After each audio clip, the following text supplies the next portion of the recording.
Survival. 18 fully grown adults were dropped on the beaches of Fiji to begin the adventure of a lifetime. They'll be competing for $1 million with no food, no water, no personal hygiene, all for my sick pleasure. Among them was Walter, the 72-year-old retired librarian with a heart of gold. Moments after stepping on the beach, he suffered a heart attack and had to be medically evacuated from the game, which means that he put his tribe at a significant disadvantage going into the challenge. What an asshole!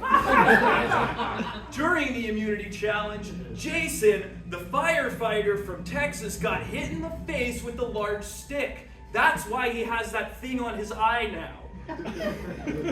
Also during the immunity challenge, they were able to squeak out a win when Lucy on the blue tribe slipped on a banana peel, causing her to roll her ankle, dislocate her shoulder, chip a tooth, and soil herself, all in one comedically tragic series of events. Now that's how you do it on Survivor. Back at the Red Team's camp, Samantha got a UTI because we're living in fucking filth.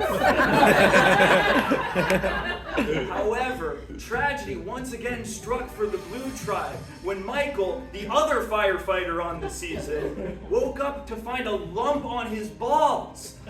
Now our medical team did deem him physically fit to continue playing the game, but he made the cowardly decision to quit to go seek proper medical attention. What a little bitch! Now, despite losing another member of their tribe, the blue team still had a date with me at tribal council, and they stood me up. I waited for 2 hours and nobody showed up. 48 seasons of this show and I've never seen anything like it. Was it something I did wrong? Am I too handsome? Too charming? I had to dig deep within myself to figure out what the problem was. Turns out, it wasn't me at all. The boat that was carrying the Blue Tribe to Tribal Council sprung a leak and sank. This can only be described as an unprecedented Survivor first.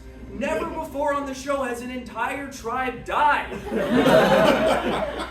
But my job wasn't over. It was up to me to break the news to the Red Team. To drop their buffs. That's right, with the Blue Tribe deceased, they are no longer physically eligible to participate in the game. So we're merging early. Unfortunately, the theme of this season is blood versus water. A Survivor classic, you know what I'm talking about. A Survivor classic where we pit loved ones against each other on separate tribes. To my surprise, the Red Team was not too pleased to learn that their loved ones had tragically drowned in the Fijian oceans. But that just goes to show you the ever-changing nature of the game of Survivor. You gotta be adaptable in the new era. This is quickly becoming one of the most problematic seasons we've ever done. And we once did a season where we divided the contestants up by race. That one is real, season 13, it was a different time. But now I know what you're thinking. You're sitting there at home on your couch going, that looks easy, I can do that. And to that I say, fuck you, it's hard. But why don't you put your money where your mouth is and apply to be on Survivor today? Please, we're running out of contestants. The show is all I have.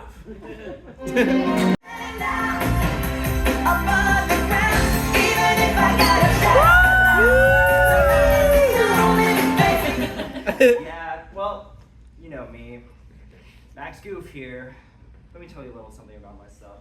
They've been laughing since I can remember, but they're not gonna laugh anymore. No more Maxie the Geek, no more Goof of the Week. Like before. I almost had it. I had it all.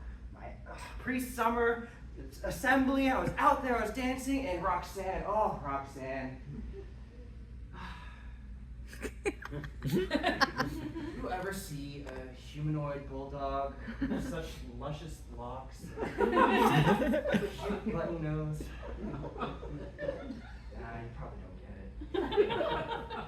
I do. We have this party. We're gonna watch a Powerline concert later. so excited. But then all of a sudden, my dad, you probably know, some guy who hangs out with mice and ducks. Doesn't even have a real name, just has like a descriptor about him. It's Goof. Yeah, well, decided maybe we'd go on a family vacation, touring the States. Now I don't know if I can go to the party. Now I don't know if I can see Roxanne. Honestly, I don't want that. This is my life. He's interfering with me. Honestly, my biggest fear is, am I gonna end up like my dad? Skinny? I want to be jacked. That's what I want. I know. It's tough, you know, living in the neighborhood with my dad too. It's weird. People are moving into the neighborhood that are really, really cool, but just, you know, some guys have weird light swords and what's that all about? No, guys. It used to be simple times. Used to have like one train that would choo-choo through the city and get out. Anyways, I'm reminiscing too much. I'm hoping that maybe during this road trip, I can find a way to impress Roxanne. Maybe actually go to the Powerline concert. Maybe make friends along the way that just make me that much closer to her. Because I just don't want Roxanne to think of me as just another goof. A joke.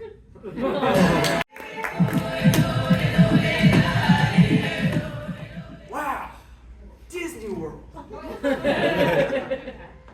everyone's so happy when they come here the first time. How you doing? Name's Jeff. What? You know, you look familiar. Were you on my show? No, you're probably talking about my dad. Everyone talks about my dad. Talks about me. Tell me your story. Tell me your story. You want to flip a chair? Have a seat.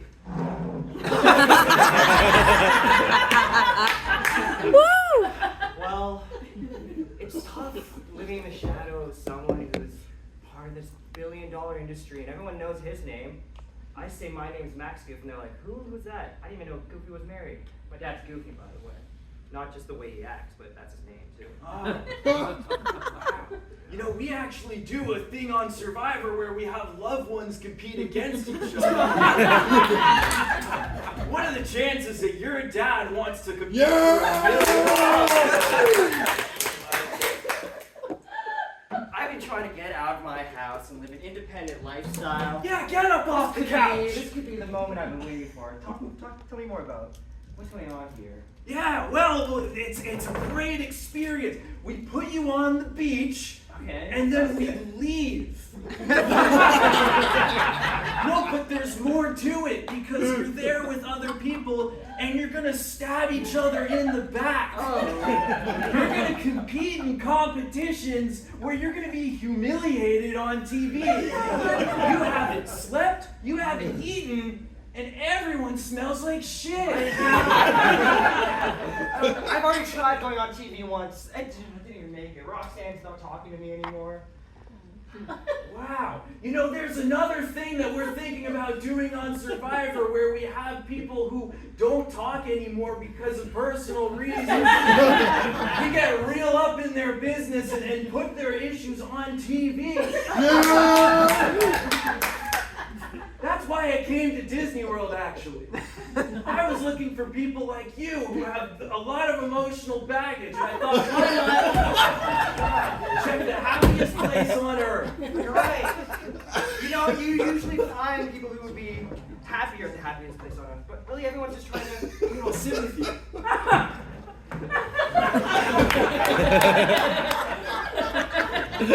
Usually try to find people who are the happiest place on earth, but really everyone's just trying to escape their lives, and I feel like I've related with that for so long, and honestly, yeah, you know what?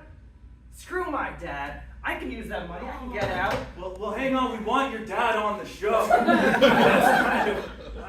That's the selling point. This is a business here we're trying to run. I thought it was an opportunity for me to be my own man, kind of be like, look, Max. Forget his last name. So, you said your name was Max. Okay. No, yeah. And your dad, but your dad is like, where is he around here? That's another reason I came here. Yeah, he's up in the cast. Oh, great, incredible. But hey, if he's not available, then Wait, no. I can get him to be available. okay. Now that's what I like to hear on Survivor.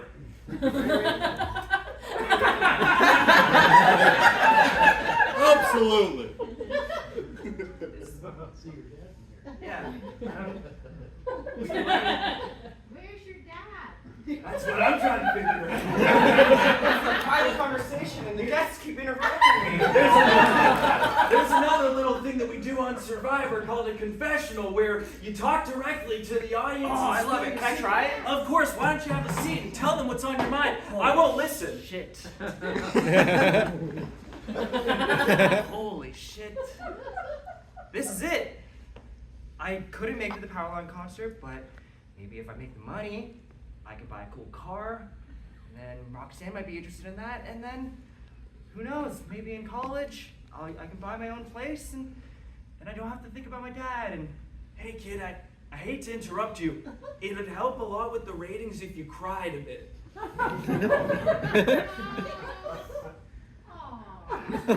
it's just so hard, because no one mentions my mom. Oh, you can do that. You gotta dig deep. Find that emotional trauma. Yes! Yes! Oh, I love watching people suffer. Somebody else's life and then wish, oh, if Mickey Mouse was my dad, how different my life would be.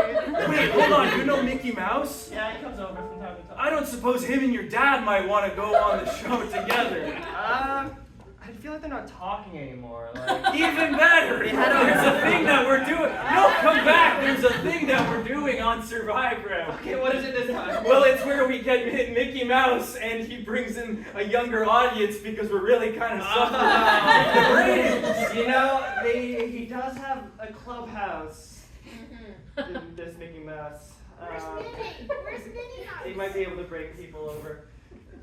Somebody's looking for Minnie Mouse? Oh, if you go down to the exit, Minnie Mouse is waving to the guests. Saying Oh, hi. perfect. Yeah, I know. They have me doing direction too. Well, hey, kid. You know, maybe you could be on another show. You know, there's how old are you again? You're like a kid. Yeah. 15. Just about to get my driver's license next month. Oh, incredible. Yeah.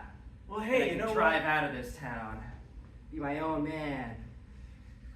Yeah, that's right. That's all I have. I don't know. I don't have next steps for me personally. I'm 1960. I don't know. Can't work yet. Well, when you turn 18 and become a recognizable figure, why don't you give me a call? The wilderness is calling. What do you mean recognizable figure? Like your dad.